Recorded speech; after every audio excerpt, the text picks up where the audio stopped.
والله إمران نمنجات أكان قاف دري بيكوتي أرشي إسحاق مجايو سيود دمني نوتو غرغاري را كفلاتي تي أنا توك من قدو تي أسوسينان جولين نباستي سيمبر بانو نما عربا ملي نما لولو ملي نما إبران غغرغ چملين بربانو جاني يادك ينرتي تي تنجچال كاناف دغا دبچوفان نما نغاتي سيبيك إمران نما ياداتي سيبيكا إمران درغگيسا اگرتي غاري تي سيبيكا كاناف اوبليتي كيسنا اكا نمان لاليني والله حبيبي يودن ديسي چورا nama abjette osoon ta'in girrisaadhaaf jette osoon ta'in rabbuma kee ka boru fuulasaadhaaf battuuf jette qarshii qabdurraa baatiidhaanumaan taane riyaal dirhama dhibbaanii isaa ta'u 200 isaa ta'u ofirraa kenniifi ka dadhabde ammoo wallaahi wobillaahi illee si qarqaara waan qaburraa obboleessa kiyya kana galatoomii ammallee deebitee miira keessa galtee akka jara sanaa ol baatee waa hunda dubbachuu dhabuu keetiifillee hedduu si galatoomfadha galatoom Adiro kenna maal seeta yoo anillee akka gaariitti si beeka yeroo baay'ee miidiyaa kanarra si arga eessaanillee wal dubbisuu baannu ati silma Oromootii anis silma Oromootii warra jiranillee akoomantii jalaan barreessanillee hundi isaanii garuu ilmi namaa kun namummaadhaan tokko malee yaadni isaa garagara si galee akkuma bifti isaa akkuma hojjaa dheeraaf gabaabaa rabbiin adda itti kenne beekumsa sammuullee akkasumatti gargar godhee uume fakkeenyaaf ani ilma Oromootii isiin tunillee intala Oromootii أنا بس جالله ولي نوفني جالله كيسة دمو هاي تيسينا تترو دندا كي تترو دندا هكبر ترى أنا بس ولي تنام داي فيسي قال نام ولي تداي في بكرة ولي كنو كبا وان ولي نياته ولي نوجي لايف ولي ندور سنلي ونامو ما كباده بكرة تناك إسوسي قال so anamma mucatille akka anarrabsu ganda mucayyolle akka anarrabsu akka miira keessa galee yookaan mistira isii ho'illee gabbaasu na godhaatiin turan angaruu akkas hin goone sababbiin isaa fakkeenyaaf ati ilma namaa kana hin miidha gaafa jetti waan inni qabu bichaadhaan osoo hin ta'in bar waan biraallee fiddee irra gaggeettee miidhuu hin dandeetta akkasi si galee waan sayyoo garuu ani maal argadha wanni jedhamu sammuu keessaa jiraatu waan san hin gootu si galee abbo wanna bilbilaa ka kiyyaa sammaan bitanne ka mastaawoti irra kaan yookaan asii bitee si erga kaargoo si godha no wallahi injira ture beeta injira ture daraachi fagaatu si galee ka biraatti okay ishi itti fufi أنا وري جدو كنا كيسة سيدني مشايولة وان إنتاني أفان كياني كنا دبدو كنا جدي أشين دموتو أبولي سيسالة شيكوت علماء اللي كندا سالة فيدمنه غاف وان سام فيدمنه أورومونين بايتي واتبري كوما شنطة مجت ديدا ميشان سيغورما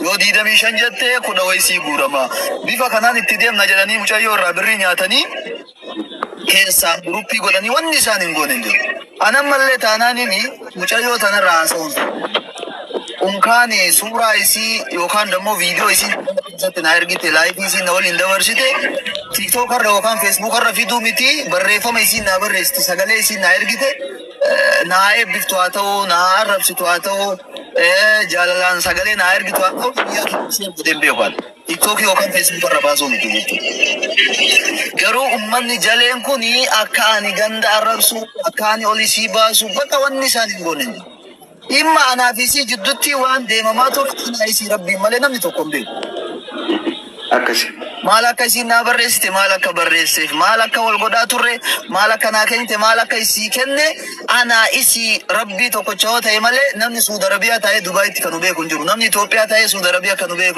دبي كانوا بيه كنجرو نمني دبي كيسا يو كلاسي تانا كيسا يو أنغالي كلاسي تانوتي وان كلاسي تانا كيسا تانا مجايون تندليني نمني نتانون بيكو يوكا دبا دبا نتاتي garuu isiin akkas na godhe akkana na godhe jette yoo himatte anis akkas na goote akkana na godhe jedhe yoo himadde mee ati kallattii kana akkamitti ilaaluu dandeetta fakkeenyaaf yoo akka namaatitti yaadde laal amma isiin bar birrii 100 irraa qaba Imraan irraa 200 irraa qaba hoo jette ni dandeetti bar haya anillee birrii 100 baasin jedha fakkeenya ilaalaal imroo kiyya laal wanni ati beekuu qabdu warroota miidiyaa kanarra nama jireenyi kun koodii gaafatee ilmi namaa kun waan ta'u dhabee laal habiibii kiyya akkumatti jireenya isaa kan ofirraa baasee namarra ba'aa ta'uu barbaada. Innis maali fakkeenya siif haa fuudhu amma dura anaaf naafiin miidiyaa kanarratti akka tasaa ta'ee yaa'u waa wayii maxxansinee ture. Dhimma isaa irratti nullee wal dhabnee anillee akka biyya kana dhufeen wal dhabnee turre yaadatte yoo ta'e gaaf takka akka tasaa ta'e isii miidiyaa seenti. Ana ammoo namni ijoolleen biyya kana nasimattee turte ijoolleen Arsii nasimatte ijoolleen Harargee nasimatte ijoolleen Jimmaallee nasimatte hundiin affeeraa turan. Haa galatoomti ijoolleen Oromoo biyya kana jirtu. Leenoo ilma Oromooti an. Akka tasaatee mucayyoo takka Ifraa kun waajjala yoo jiraatellee Ifraa ijoollee Harargeetii isii waliin footoo ka'ee gallakkise. Argite sababa sai namoota baay'eetu footollee na wajjin ka'uu sodaate ijoolleen shamarranii jechaadha. Kakaanillee ofuma bira qabu eegalan. Gallakkisnaan Kadiir fuudhee jedhanii naaf itti geessan. Dhaqanii gaafa isiin liivii seentu Kadiir si harkaa fudhatan jetteen. Annaa isiin maal jettee namni mooyi meeshaa kaartoonii ta'e kan wal harkaa fuudhee olii gad oofuu ka jette isiin. Annaa maal jaan Kadiir kaartoona siin jette ati akkamitti deebiin deebisneef akkamitti jaartii akkanaa waliin jiraata anaaf ishiin ammoo san dura ol dhabne beekadhu. Ati akkami kaneette jedhanii anallee fidanii waan aan jedhe isiif geessan ka isiin jettu anaaf geessa anin argaa bar liivii isii jala jira isiillee liivii kiyya hin daawwatti. Wanna aan jedhu isii geessa wanna isiin jettu osuma nu lachuu arginu bar koomentii kana waliin fiffidan maal barbaadu jarri kuni akka nuti argitee bakka yaani AB Kenya fi yookaan ammoo isaan kanaaf ajendaa taanii wanni akka isaan fedhan akka taanuuf barbaadan akka isaan fedhan kunis naaf hin galu maal akka walleenuu viidiyoo qullaa yookaan ammoo seksii akka asirra daleenuu barbaadaniif ta'inna hin beekan.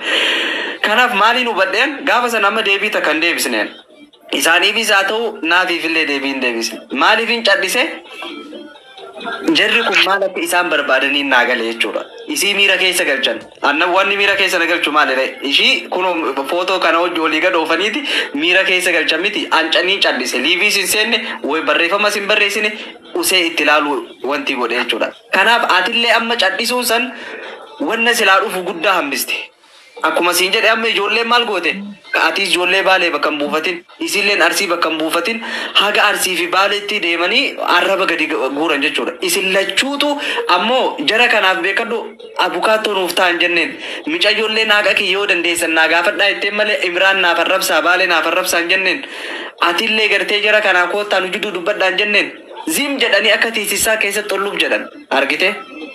Kun ammoo baratama keessa akkumaatu jette amma dubartiin takka lafumaa kaate Kadiir irraa birrii qabaanaa gaafadhaa gaafa ishiin jettu. Eenyutu waan kana gaafa isin natti kennitu arga. Zim jedhee ilmi namaa tokko gaafa dhufeetuma akkanuma miidiyaa kanarratti ba'ee abaluu irraa birrii naafuudha amma faa shamarran keenya bara kun keessa baay'anii dhugaa dubbachuuf akka hin taanetti deemaa jira ijoolluma nama arrabsitan kanaaf jedhanii jechuudha. Kanaaf wanni kun dhaabbachuu qaba argite an akka kiyyatti wanni kun miidiyaa irratti fidanii ammas manguddummaan haasa'amtullee dhiifamuu qabdi. Maaltu fakkaate dhimmi jaalalaa bara waan onnee irraa sitti dhufu sii galee waan onneen ta'e godhi siin jette dammoon gootaa waan onneen ta'e godhi yoo siin hin jenne mootummaan biyya kanaallee dhufee nama san jaaladhu fuudhi namni sun sii ta'a jedhe ati fuudhuu hin dandeetti nama san. Fakkeenya nama tokko jaalattee dhiisuun addunyaa kana keessa jira. Nama jaalattee fuudhuulleen addunyaa kana keessa jira sii galee. Jaalattee fuudhuudhaaf mootummaa bira hin dhayitu. Nama jibbite gadhiisuudhaaf illee mootummaa bira hin dhayitu. Unkaan tiiktookii miti jechuudha. So mootummaadhaan bultii miti. Dhimmi jaalalaa ammoo waan onnee irraa madduudha. Fakkeenyaaf intala dubartii takka waliin laayifii dabarsitee erga laayifii dabarsitee jibbaan isin lamaan jidduu dhufee maaliif akka dhiifte barsiif qofa beeka sii galeemi. Waan dhiifteef illee ani yagiddi miidiyaa kanarra bahee intalli qaamni isii akkana, harmi isii akkana, afaan isii akkana, jalli isii akkana jechuu qaba no. Sii galee miti. Yookaan dammootu waan isiin qabdu maaliif akka anaaf isii adda baase miidiyaa kanarra dhufee haasa'uun qabu. Miknaatum hamilee isiillee eegaa hamilee kiyyallee eegaa akka namaatitti yoo yaade waan san godhuun naan hin malu. Akka waan san godhuudhaaf garuu namni shirrii isaan hin xanne hin jiru. Shira kana katate ammoo nama wallaalaa nama beekaa osoo hin taane nama wallaalaa ta'uun hubadheetiin hin callise. Anammallee uummanni Oromoo namni 366 kun wanni isaan beekuu qabdan ani ilma Oromooti. Ilma Oromoon akka kutaa 11tti yaada sii galee akka Haacaaluu Hundeessaa sanii yaada isa dhugaa sitti hima. Haacaaluu Hundeessaa irraa wanni an baradhe nama kutaa fi gandaa fi gagaan asirra bahee waan boborcine kana ta'uudhaan waan hubadheef andammoo ilma akkasiitii miti.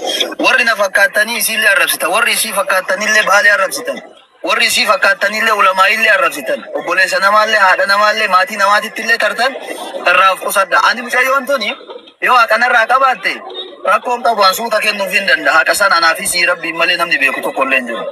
Yoo isiin ammootu gadi baatee bakka geettetti uma Imraan haasoite maqaa Imraan balleessuudhaaf andammoo isii duuba dhufee hin haasa'u. Miknaatum ilma dhiiraati. Sigalamiti ilma dhiiraati. Wanni isii waliin dabarse sun iccitii garaa kiyya keessaati. Sigalee as keessa na jira. Namni udaanuu garatti baata. Dubbii namni hin baanne ammoo dhiira jedheeti hin yaadu sigalee. Kanaafiyyuu mucayyoolleen dogongortee jecha takka lama dubbatuu dandeetti. Sooshaal miidiyaa kanarratti jechi isiin dubbatte garuu aalama duniyaa kana gahuudhaaf warra qabsaa'u jira sigalee. Osoo ati masgiida gaarii ijaarsifte habiibii kiyya maatiitti dawwalanii si himanii bar. Gaafa dogongorri wayii sirra ga'e garuu maatii keetitti dawwalanii si himan. Maaliif beektaa? Jibbiinsa kee waan qabaniif malee gaarummaa kee lafaan kaasan garuu dogongoraan sekondii wayii keessatti wanni wayii yoo sirra ga'e waan san addunyaa tana waliin ga'uudhaaf halkanii guyyaa qabsaa'an. So waa'ee mucattiitiif illee seenne anamma osoma shaa jedhaa jiru ati seente achirraa uummata jajjaaladhoo seensise. Kanaaf waa'ee mucayyoollee dhiisa. Waa'ee gandaallee dhiisa. Waa'ee kutaallee dhiisa. Isinii galee warri naaf dubbatu Mana godhi yeroo tokko dubbadhe. dhiisa. Ana isiidha rabbiin malee namni tokko ka beeku hin jiru obboleeyyanti. Obboleessi kiyyan beeku obboleettiin isiin beeytu gaafa na jaalattullee waan kana dho'isaa turte isiin dammoo nama jaarsa qabu nama waggaa tokkoof ji'a shan anaaf isiin akka addaan baane waggaa tokkoof ji'a shan maaliif akka addaan baane ammoo asirratti sitti himuu hin danda'u. Kanaaf waa'ee kenna osoo achumatti dhiiftanii jechuun barbaada Kadirki. Bareedaa Ibraanoo kiyyaan amma akka obboleessan niin baa namoota biraatiif carraa kenna. Wanni isiin jedhu akka obboleessatti kagartee borullee namni argite sitti dhiyaatellee shaahadaa yaani ani guyyaa qiyaamaa abbaan kee haati kee obboleettiin kee namoonni miidiyaa kanarra si jaalatan ilmaan kee hundi siif raga wanni siifirraa qabuu hin danda'an. Wanni asiin jedhu haqni rabbiin laal zinaa hojjete siif dhiisa subhaanallah dandeettii isaatiin yoo ati gara toobaa deebite. Diliilee xixiqqoo ati hojjettu yoo dandeettii isaatiin rabbi siif dhiisa garuu wallaahi Ibraan kiyya haqa namaa rabbiin namaaf hin dhiisu yoo haqni micayyoo obboleettii keenyaa san ka gartee isiin naaf deebifta jettee si kannite waan siif kannite si kannitee jirti. Waan siif kannite tokko sirrallee deebitee yoo si gaafatte atillee yoo hin qabu jetteen waan kan ulamaa itti gaafatta ammoo wanni argitee naaf deebiftaa jettee sitti kannite yoo ka jiraattu ta'e yeroo wal jaalalaa san keessatti Ibraan kiyya dhaggeeffadhu an si jaaladha ammoo har'a si jaaladha jedhee haqa yoo dabse rabbi natti dabsa. Kanaaf yoo niif argitee wanni Ibraan keenya gaafa wal jaalalaa san keessatti isin yeroo san keessatti feetan badii hojjettan feetan wanni hojjettan san ka isin gaafatu Allah rabbii guddaadha. Ka isin yoo feete ati toobachuu dandeessa isinlee toobachuu yeroo ammaa kana keessa toobaa keessa jirtan wanni dabarsitan ilmi namaa kun hundi dilaawaadha warri deddeemun hundi warri deddeemu mataa lubbuutii irraa kaasi. Ammoo wanni isin jedhu wanni isin gaafa san Imraan naaf deebista jettee yeroo jaalalaa san keessatti qarshii takkallee yookaan dirhama takkallee sitti kennitu yoo ka jiraattu ta'e hamma dandeessutti obboleettii keenyaaf deebisuudhaaf yaaliin isin jaa Ibraan keessa. Wallahi billahi birrii tana naa deebista jettee birrii shanaa taatu kudhanaa taatu diidamaa taatu guyyaa takkanatti kenteen beektu. Anis jechuun waan itti baase qaba. Isiinis waan nabbaafte qabdi. Wanni walitti baafnee waliin nyaataa waliin dhugaa ture sun ammoo dhimmichi dhimma jaalallaati malee birrii hawaalaa jedhee irraan fuunee birrii liqaa jedhee irraan fuunee sa'aatii nama tokko jaalattetti silkii bituu fi dandeetta uffata bituu fi dandeetta dhukkubsatu mana yaalaa geessuu dandeetta mana kiraa irraa kafaluu dandeetta wanta baay'ee jira. Akkasuma isiin illee gaafa na jaalattee yookaan na wajjin rileeshinii jaalalaa uumte waan kana gootu Imraan kun rakkataa ta'ee hiyyeessa ta'ee nama huccuu isiin bittuuf ta'eetii miti. Sigalee gaafa jaalatan paantii wal bira gatanii deeman. Gaafa jibbaan dhufte ammoo paantii san feestaala keessa naa kaa'e naa fideetti haati Zubeeydaa akka feete homa hundaafuu sigalee waa waliin nyaanne waa waliin dhuyne gabbaatee himatte mucayyoon tun birrii barbaaddeeti miti beeki wallahi laazim indoo gongortee baay'ee akka isiin haasofsanii haasa'uun barbaadu Imraanin maqaa balleessuudhaaf malee kanallee naa qabaa turteen sagalee isin dhageessisuu hin danda'a walaakin kin hin fedhu Imraan waan biraa dadhabu maqaa kee balleessuu hin dadhabu tiktookii irratti maatii kee wayyaasi wanni isin natti hin dhaadanne hin jiru yoo wanni akkasii sun siif furmaata ta'e waan akkasii godhii jedheen gaafa waan kana gootu ammoo namni isin itti na himatte sheeka jira beeka jira jaarsatu jira nama san bira dhayitee Imraanin hin jaaladde jaalala isaatiin waan kana ta'ee jira mucaan kun namiidhe naa laalaa jettee jaarsatti hin himanne ijoollee fuula dhiqattee hirribumaa ol dammayteetiin suuraa nama halkanii guyyaa gadi galabbattee asirraa akka saree bilookitti haftee hima duttutti na himatte siigalee osoo nama gaarii tokkotti na himatte namni gaariin sun Imraan kotta mucattii tana waliin maal qabda jedhee na gaafata deebii gaarii deebisuuf hin danda'a garuu mucayyoon kun gaafuma ana dhiiftee gaafuma keessaan naddaadattee ummata san bira dhayitee keessaan bittee birrii ergitee fi rabbii jedha Imraanin suuraa gadi galabbata maatii isaa ila obboleessa isa maali isa itti ergaatiin hin turte siigalee ani isin lalan si fita isin makana balleessiteef yoo rabbi bira si galee waa'een kiyya hin badin rakkoo takkan qabu waan ilma dhiiraati maqaallee na badu miti isin dammoo makana balleessiteef isin ummata kanatti bitteef isin shira kana xaxxeef waan kaleessa waliin nyaadde waan kaleessa waliin dhuge waan waliin ciifnee laayifii waliin dabarsan asirra baasee naaso. Ila kalal Imrano laal ammaati wanni hubachuu qabdu amma laal obboleeyyan kiyya Imraan micayyoo kana akka ijoollee kaanii birrii kana siif erga jedhee irraan fuune hattummaadhaan tokkoffaa kana hubadhaa laal warroonni argitee yoo maqaallee akka waliin balleessiniif jedheeti lammaffaa irratti yaa'u inni micayyoo kana birrii jalaa hin hanne akkaataan itti olii kana yeroo jaalalaa keessatti dubartoonni keenya unkaa waan biraa dhiisi waan barbaadde sii kennuu dandeessi osoo wanni biraallee jiraate baaftee sii kennuu dandeessi onnee sii dhoositee sii kenniti ammoo yeroo san keessatti laal ani anka jedhee inni yaani isiin fakkeenyaaf wanna kana naa deebi jechuun ni jira ilmi namaa kun bari biraan kiyya akkaataan itti wal bira waa kaayatu akkaataa wal barsiifannaa namaati amma fakkeenyaaf garii namaa naaf deebifte jedhee olii kan akka liqeetti gari ammoo yeroo jaalaa san keessatti waan nafuuta laalama mucayyoon san tariyate woomana mudatee si mudate bar in argine bara 2020 moo 19 keessa Saudi keessa waan na mudate argiteefi ya argatin foto ya ana raha godhu jiru yaa'u akkasitti ol wanti godhan jechuudha anaaf ammoo wanni san yaa'u isaan laal maaliif dubartiin tun hogguu miira keessa galtu hogguu waan sirraa barbaadu dhabdu osoo birrii kanallee qabaachuu baatte arra isii waan isiif ta'u wal baaftee sila ofitti sideeffachuu barbaaddi dubartiidha qalbii dubartiiti lammaffaa irratti kunoo warroota akkanatti miidiyaa irratti isaan cinaa deddeemu kana gaafa argatan ammoo daran kaka'umsa argatan waa gochuudhaaf waa balleessuufis kanaaf ati san hunda achi keesseet maalaa jambi gootee wanni haqni isii na bira jira jettee yaaddu yaani karabbirraa na gaafate jettee yaaddu qalbii tee keessatti illee xiqqoof sodaatti yoo jiraate nama saniif rabbiif jecha akkaataa dandeessuun deebistee fi birraa gaggeessitaa jechuudha duraanuu rabbii walitti isin fide ammaas adda baatanii hanga sumoonni biraan jiru jechuudha isis jajjabeessitee kana caalu rabbi siif haa hiru akkasiin nagaan adda bu'uun osoo jiru miidiyaa roonni ol fidu jiru nagaan naa jiraadha yaa'u yeroollee isin jalaa fixeera. Dora konga wakadir kenna galatomi namni yaada biraa qabdanneetti. Sagaleen kiyya dhagama Imraan. Warahmatullahi wabarakatuh. Dhagama. Waalaikum salam warahmatullahi wabarakatuh. Ani baay'ee guddaa dubbachuufis hin ta'u ani maqaan nama baddee fi bililleen cabdeen deebiti jedhane.